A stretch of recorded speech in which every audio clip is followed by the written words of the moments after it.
Hello दोस्तों, नमस्कार। मैं सलमान पाठक और हम अपने अगले वीडियो में फिर से हाजिर हैं। कल हमने बात एक अगले जहाँ से मैंने शुरुआत की है पॉलिटी की, तो वो है भारत का संवैधानिक इतिहास या विकास किस तरीके से इवॉल्व किया भारत का संविधान। ठीक है, तो हमने 2-3 एक्ट के बारे में बात कर ली है, जैसे 1600 ईस्वी का चार्टर एक्ट और 1726 का। तो हमने कुछ फैक्ट इसके बारे में डिस्कस किए थे। 1773 का रेगुलेटिंग एक्ट, 1773 के रेगुलेटिंग एक्ट के बारे में मैंने कल डिस्कस किया थोड़ा बहुत, लेकिन कुछ उसका जो इम्पोर्टेंट पॉइंट है वो रह गया था, तो हमने सोचा डिस्कस करते हैं। क्योंकि जो लाइन में छिपे होते हैं, वाक्य में जो वर्ड छिपे होते हैं, वहीं से क्वेश्चन पुट अप हो सकता है, किया जाता है अक्सर। तो क्यों ना हम उसको डिस्कस कर लें। जैसे हमने कल आपसे डिस्कस किया था कि कलकत्ता में इसी के तहत, इसके तहत 1773 रेगुलेटिंग एक्ट के तहत कलकत्ता में 1774 में एक सुप्रीम कोर्ट बनाया गया था। तो आइए उसके थोड़ा अधिकारिता को समझ लेते हैं, कहाँ तक अधिकारिता थी उसकी, इम्पोर्टेंट है। तो कलकत्ता में सुप्रीम कोर्ट बनाया गया 1774 में 1773 के रेगुलेटिंग एक्ट के थ्रू। अब आइए इसके बारे में डिस्कस कर लेते हैं। अधिकारिता कहां तक थी सुप्रीम कोर्ट की? कलकत्ता के सुप्रीम कोर्ट की अधिकारिता कलकत्ता में रहने वाले सभी अंग्रेज, बहुत इंपॉर्टेंट है ये, अंग्रेज और भारतीय बहुत इंपॉर्टेंट है, स्पेशली अंग्रेज, क्योंकि यहाँ पे लोग भ्रमित हो सकते हैं कि जो सुप्रीम कोर्ट कलकत्ता थी उसका अधिकार क्षेत्र अंग्रेजों पे नहीं हो सकता है। अगर वो नहीं पढ़े होंगे तब तो गेस कर सकते हैं, लेकिन यहाँ पे क्या है कि कलकत्ता में रहने वाले सभी अंग्रेजों को भारतीय आते थे, इसके अंतर्गत उनपे अधिकारिता थी सुप्रीम कोर्ट की। और दोनों ही सुप्रीम कोर्ट, दोनों को ही जो है सुप्रीम कोर्ट में अपील करने का अधिकार था। क्लियर? और यहाँ पे एक बात और डिस्कस कंफ्यूजन क्रिएट कर सकती है कि कलकत्ता का जो सुप्रीम कोर्ट था उसकी अधिकारिता केवल कलकत्ता तक ही सीमित थी या बाहर भी उसके। तो हम यहाँ पे ये बात स्पष्ट करना चाहेंगे कि कलकत्ता के बाहर भी इसका अधिकार क्षेत्र था, लेकिन जब दोनों पक्ष, जो विवाद में पड़ने वाले जो दोनों पक्ष हैं, वो इस बात पे सहमत हों कि नहीं कलकत्ता के बाहर के भी मामले को देख लिया जाए, तो ऐसे में उसकी अधिकारिता कलकत्ता के बाहर भी हो सकती थी। ठीक, इसमें कानून किसका लागू होता था? क्योंकि भारत में कानून तो उतना इवॉल्व किया नहीं था, क्योंकि लॉर्ड मैकाले जब कानून संहिता वगैरह बनाया गया था, लॉर्ड मैकाले जो समिति बनी थी, सदस्य भी बनाए गए थे, तो 1830 का दशक था, 33-35 के आसपास में।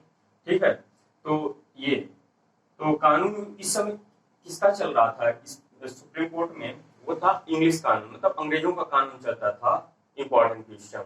ठीक, तो ये हुआ सुप्रीम कोर्ट, कलकत्ता में सुप्रीम कोर्ट। अब इसका आगे का इतिहास देखें तो ये कब तक बना रहा?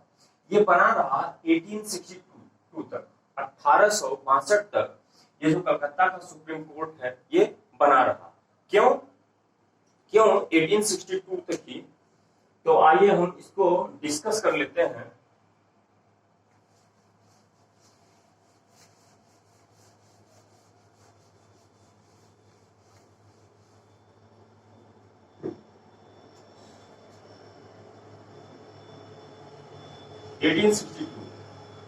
क्योंकि 1861 में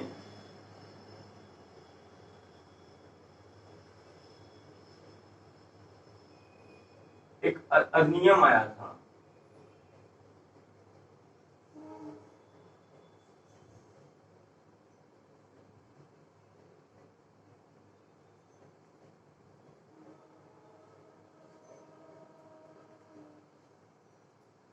इंडियन हाई कोर्ट एक्ट 1861 में आया था। तो इसके थ्रू 1862 में तीनों प्रेसिडेंसी, मद्रास, मुंबई और बंगाल, यहाँ पे एक एक हाई कोर्ट क्या किया गया था, बनाया गया था। तो ऐसे में जो 1861 के एक्ट के थ्रू 1862 में बंगाल में भी या कलकत्ता में भी जो हाई कोर्ट बना उसने क्या किया, इसे रिप्लेस कर दिया। क्लियर? तो और इसकी बात अगर करें तो इसके अधिकार वगैरह की, तो जो सुप्रीम कोर्ट था, जो सुप्रीम कोर्ट 1773 के एक्ट के तहत बनाया गया था कलकत्ता में, उसे हमने पढ़ा था कि 1773 के थ्रू क्या बनाया गया था, एक बंगाल के गवर्नर को बंगाल का गवर्नर जनरल बनाया गया, गवर्नर जनरल, प्लस उसके साथ क्या थी, उसकी परिषद थी। क्लियर? सलाह मशवरा करने के लिए। तो अब हुआ क्या कि जब सुप्रीम कोर्ट बनाया गया 1773 में ही, 74 में, तो बहुत सारी शक्तियां जो गवर्नर जनरल और परिषद की थी वो किसको दे दी गई, सुप्रीम कोर्ट ऑफ कलकत्ता को। ठीक? क्यों? क्योंकि हमने बताया था कि 1773 के रेगुलेटिंग एक्ट को लाने के पीछे क्या कारण था, कारण क्या था। हमने ये बताया था कि इसके तहत क्या किया जाएगा कि जो कंपनी है उसको रेगुलेट किया जाएगा, जिसमें भ्रष्टाचार है उसको क्या किया जाएगा, उसको बढ़ने से रोका जाएगा, उस पर कठोर नियंत्रण बढ़ाया जाएगा। तो ऐसे में बहुत सारी शक्तियां जो है गवर्नर जनरल के अधिकार वगैरह, परिषद वगैरह सुप्रीम कोर्ट को दे दिए गए। लेकिन हम अभी 1781 का एक हम पढ़ते हैं, एक्ट आया था 1781 का एक्ट, इसे बोलते हैं act of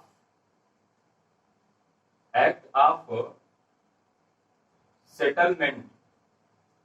act of settlement, इसको सेटलमेंट क्या है, सेटलमेंट का मतलब है किसी में संशोधन वगैरह करना, थोड़ा सा इधर उधर करना।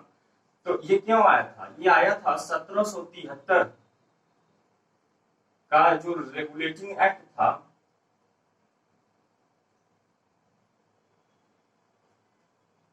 1773 का जो रेगुलेटिंग एक्ट था, इसकी कमियों को दूर करने के लिए ये लाया गया था। क्योंकि उस समय देखिए तो कंपनी का ज्यादा प्रभाव था, कंपनी के बढ़ते हुए प्रभाव के कारण ये लाया गया। क्योंकि इसके तहत क्या हुआ कि जो सुप्रीम कोर्ट को राजस्व संबंधी अधिकारिता वगैरह दी गई थी, वो सब क्या कर दिया गया, सुप्रीम कोर्ट की जो राजस्व अधिकारिता थी वो क्या कर दी गई, वो खत्म कर दी गई। और किसको दे दी गई, पुनः जो है गवर्नर जनरल प्लस उसकी परिषद को दे दिया गया। ठीक है? तो ये किया गया। और इसके साथ ही साथ एक और चीज उभर के आती है कि हम देखेंगे कि 1765 में हमने बात किया था कि इलाहाबाद की